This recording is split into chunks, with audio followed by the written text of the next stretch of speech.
Ya, Assalamualaikum warahmatullahi wabarakatuh.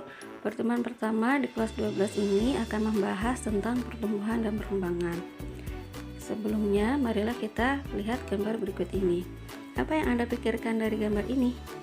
Atau apa yang terlintas dalam pikiran Anda dari gambar ini? Apakah ada bagian dari yang asalnya tidak ada menjadi ada? Atau kita lihat gambar ini. Ini gambar mangga, yang satu berusia 1 tahun dan yang satu lagi berusia 5 tahun. Apakah ada perbedaan?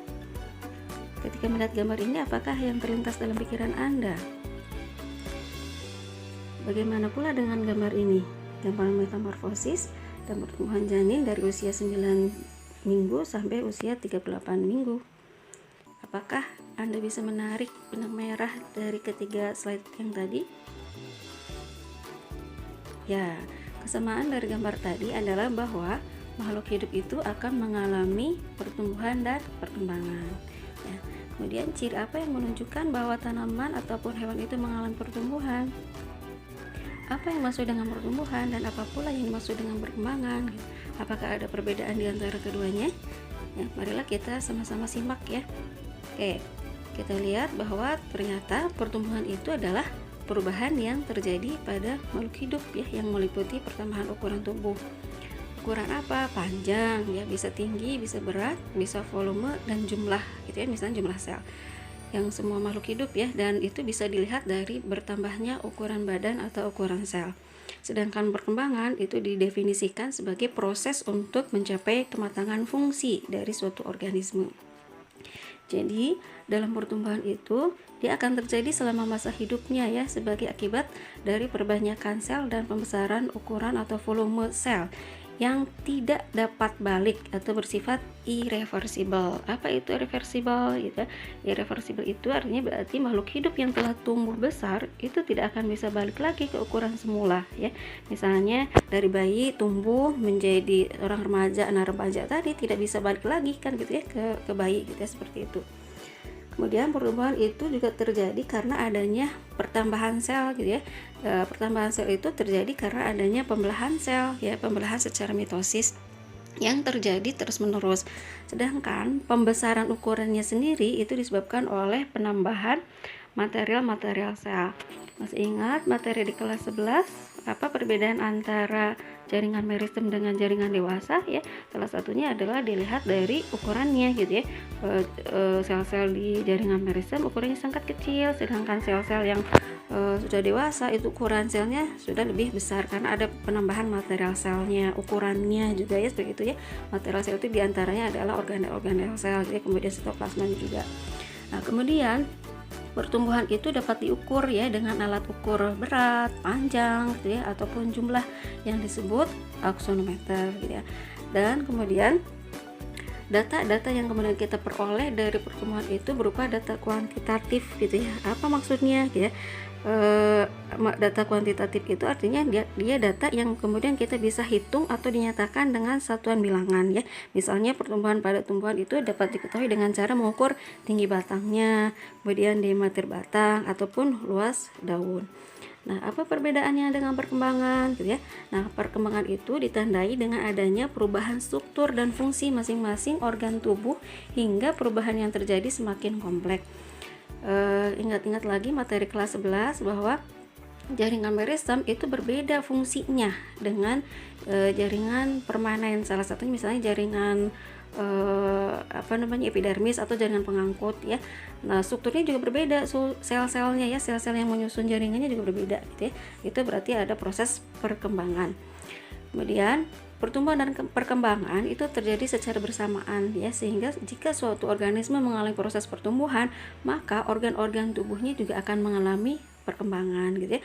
Kalau misalnya pada tumbuhan artinya berarti misalnya kita lihat tanaman yang tadi gitu ya, dari tanaman biji tadi juga mengalami proses pertumbuhan juga perkembangan karena akan tumbuh organ-organ daun, misalnya organ-organ batang gitu ya, sampai kemudian berbunga yang tadi ya di gambar awal, slide awal. Nah, kemudian proses perkembangan bedaannya dengan pertumbuhan adalah bahwa prosesnya itu bisa balik gitu ya, atau bersifat reversible. Artinya apa? Misalnya ketika kita lihat suatu waktu tanaman itu berbunga, maka kemudian di waktu yang lain, di tahun yang berikutnya itu bisa berbunga lagi gitu ya, artinya bisa balik lagi, bisa berbunga lagi ya, seperti itu ya. Nah, kemudian perkembangan itu tidak bisa diukur ya, tidak seperti pertumbuhan yang bisa diukur, tapi perkembangan itu tidak bisa diukur gitu ya. Jadi kemudian data yang kita peroleh itu adalah data kualitatif gitu ya, berarti misalnya rasa manis dan seterusnya ya, itu data kualitatif. Oke, kemudian kita akan coba lihat sekarang, fokus untuk melihat proses pertumbuhan dan perkembangan pada tumbuhan ya. Nah, pertumbuhan dan perkembangan pada tumbuhan itu berawal dari tumbuhnya bakal biji gitu ya, dan bakal buah ya, sebelum kemudian selanjutnya melakukan proses perkecambahan. Nah, bakal biji tumbuh dari biji ya, tumbuh menjadi biji, maaf, yang di dalamnya terdapat zigot dan endosperm gitu ya. Nah, zigot ini akan kemudian berkembang menjadi embrio. Nah, embrio sendiri akan terdiri dari 3 bagian. Yang pertama ada tunas embrionik yang nanti akan menjadi calon batang dan calon daun. Kemudian ada akar embrionik merupakan calon akar. Yang ketiganya ada kotiledon ya, atau daun lembaga, yang itu merupakan berupa kepingan ya, kepingan yang fungsinya sebagai cadangan makanan. Kemudian endosperm sendiri fungsinya sebagai cadangan makanan gitu ya, selama proses perkecambahan. Nah, di sini masih ada yang ditanyakan. Kalau kita lihat itu ada kotiledon dan endosperm ya, tapi sama-sama fungsinya untuk cadangan makanan ya, selama proses pertumbuhan perkembangan awal atau selama proses perkecambahan ini. Oke, selanjutnya kita akan bahas tentang perkecambahan. Nah, perkecambahan merupakan proses pertumbuhan dan perkembangan embrio ya pada tumbuhan. Sebelumnya, marilah kita perhatikan terlebih dahulu bagian-bagian biji ya, biji kacang hijau yang merupakan tumbuhan dikotil dengan kotiledon yang tebal. Kemudian kita lihat juga ada biji jagung yang merupakan tanaman monokotil ya. Di situ ada bagian-bagian yang namanya epikotil. Nah, apa yang maksud dengan epikotil? Nah, epikotil itu merupakan batang yang terletak di atas kotiledon. Gitu ya. Nantinya ya kalau misalnya berkecambah. Kemudian ada hipokotil. Hipokotil itu dia batang yang terletak di bawahnya, di bawah kotiledon ya. Jadi kalau epikotil itu di atas kotiledon, hipokotil di bawah kotiledonnya ya. Nah, nanti epikotil akan membentuk batang dan daun ya, sedangkan hipokotil akan membentuk pangkal batang dan akar.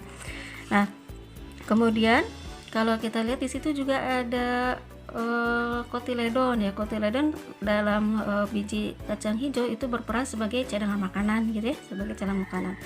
Kemudian di situ juga kita akan lihat adanya bagian yang disebut sebagai radikula ya. Radikula itu adalah calon akar ya, calon akar. Itu bagian-bagian di biji kacang hijau. Kemudian di tanaman jagung gitu ya, bagian epikotil, hipokotil tadi sudah dibahas. Kemudian juga ada radikula juga sama. Nah, ini mungkin bedanya ya, ada endosperm. Endosperm di bagian kacang hijau itu tidak nampak di gambar ya. Tapi endosperm dengan kotiledon itu memiliki fungsi yang sama, yaitu sebagai cadangan makanan dalam proses perkecambahan ini. Nah, kemudian coba kita lihat di situ di bagian jagung, biji jagung itu ada bagian yang namanya koleoriza ya. Nah, koleoriza itu merupakan pembungkus radikula pada tanaman pada biji monokotil ya. Nah, sedangkan kotiledon, koleoptil itu dia nanti sebagai pembungkus calon daun ya pada tanaman monokotil. Jadi nampaknya juga di sini kita akan lihat adanya beberapa perbedaan di antara biji dikotil dengan biji monokotil ya. Kita lihat bahwa tumbuhan dikotil itu ada 2 kotiledon kan ya. Artinya ada 2 keping biji, sedangkan tumbuhan monokotil hanya memiliki 1 kotiledon gitu ya. Nah, di kotiledon pada tumbuhan monokotil itu disebut skuletum gitu ya, yang strukturnya itu sangat tipis dan letaknya tertekan oleh endosperm. Nah, fungsinya buat apa? Fungsinya yaitu untuk menyerap nutrisi dari endosperm selama proses perkecambahan gitu ya. Nah, selain jagung, tanaman monokotil itu apa? Misalnya kita lihat jenis Poaceae atau Gramineae ya. Pada embrionya akan dikelilingi oleh koleoriza dan koleoptil. Itu salah satu perbedaan ya di antara biji monokotil dengan biji dikotil gitu. Itu perbedaan-perbedaannya yang kemudian kita bisa lihat. Oke, selanjutnya Selanjutnya kita akan lihat proses perkecambahan ya. Nah, proses perkecambahan itu diawali oleh pecahnya masa dormansi pada biji ya. Masa dormansi itu apa? Masa dormansi biji itu adalah berarti masa istirahatnya biji. Artinya ya bijinya belum berkecambah, masih bentuk biji gitu ya, masih bentuk biji. Nah, proses perkecambahan ini ditandai dengan proses imbibisi air gitu ya. Apa itu imbibisi? Imbibisi itu adalah proses terserapnya air gitu ya, terserapnya air oleh biji sehingga nanti biji ukurannya menjadi bertambah besar dan lunak gitu ya, dan itu merupakan proses-proses fisik yang melibatkan proses percambahan. Nah, kenapa air bisa masuk ke dalam biji? Tentu saja karena adanya perbedaan potensial air ya. Artinya berarti potensial air di luar menjadi lebih tinggi dibandingkan dengan potensial air di dalam bijinya, sehingga air bisa masuk ke dalam biji. Kemudian proses percambahan berikutnya adalah proses kimia. Nah, ketika air terserap oleh biji, maka air itu akan mengaktifkan embrio ya bijinya untuk melepaskan gibberellin. Gibberellin itu merupakan hormon yang bisa mematahkan atau memecahkan dormansi biji tadi gitu ya. Nah, hormon gibberellin akan mendorong aleuron untuk mengaktifkan enzim. Enzimnya kemudian akan menghidrolisis cadangan makanan gitu ya. Cadangan makanan baik yang ada di kotiledon maupun di endosperm ya, baik itu di tumbuhan dikotil maupun monokotilnya. Nah, setelah dihidrolisis cadangan makanan itu menjadi zat-zat yang lebih sederhana lagi gitu ya. Misalnya menjadi apa? Kalau misalnya di biji itu cadangan makanannya berupa amilum, maka kemudian nanti akan dihidrolisis atau dipecah menjadi zat yang lebih sederhana, misalnya menjadi glukosa ya, seterusnya.